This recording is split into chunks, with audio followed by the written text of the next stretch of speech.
ano, sa palengke, kinukuluan pa pre. Di ba, Bin? Eto, hindi na. Diretso na lang yan, prito niya na lang yan. Sa larangan ng kusino, may dalawang ano dyan, partition. Team tostado at saka team maputla. Ako ano ko, team tostado talaga. Pero ang ayoko dun sa tostado, kay Kenty, man sa ngipin ko yun eh. So gusto ko lang sa bandang gitna lang, parang ganyan. Pero mo, caramelization, sabihin ko lang, magtutubig pa to ng konti. Hindi natin, kahit naman yung scrambled eggs natin, may sibuyas kamatis, tutubig yun. Kasi eto, hindi nga natin masyadong ginisa yung sibuyas kamatis natin, may moisture pa yan, magtutubig yan. Wala namang problema doon pare. Tulad nga na sinabi ko kanina, gusto ko meron pa rin buong longganisa. Kasi mahilig talaga ako sa longganisa. So eto, meron tayong pure food sa Monado longganisa dito. Natin dyan. Okay na yan, pre. Laro lang kabilis. Sige, painting na tayo pare. Ayan, sa gitna, may pure foods longganisa na. Yung kanin natin, may ulam pa pure foods longganisa. Ay, syempre. O yung ating perico, nalagyan natin sa taas. Gusto ko to. Yan pa natin na pure foods longganisa kumunado sa taas. Spring onions lang sa taas.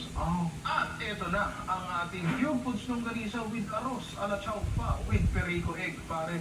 Namukha naman talagang napakasarap. Pero paano natin malalaman yan?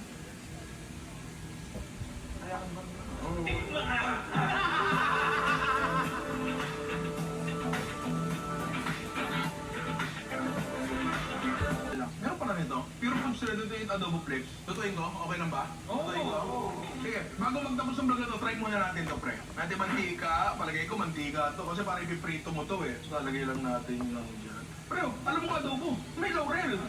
Di ba? May laurel talaga. Ay, lutuin lang natin yan, pre, tapos tikman natin. Pre, ang galing na itong pure foods adobo flakes, oh. Mga 10 minutes lang yun, oh. Yan. Adobo flakes talaga, pre.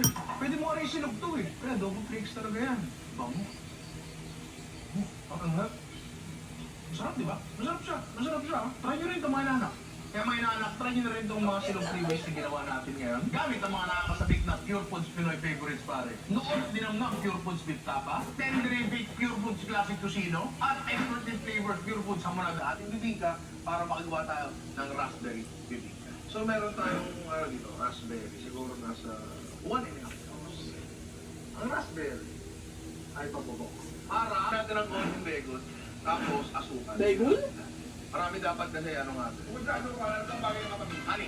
Papulit mo ko dyan dahil. Kapalo? Kulitong kulay. Pink. Pwede naman kayo magdagdag ng cornstarch or asukal or pwede yung Alam mo kanina yung antics niya? Kasi bigla lang siya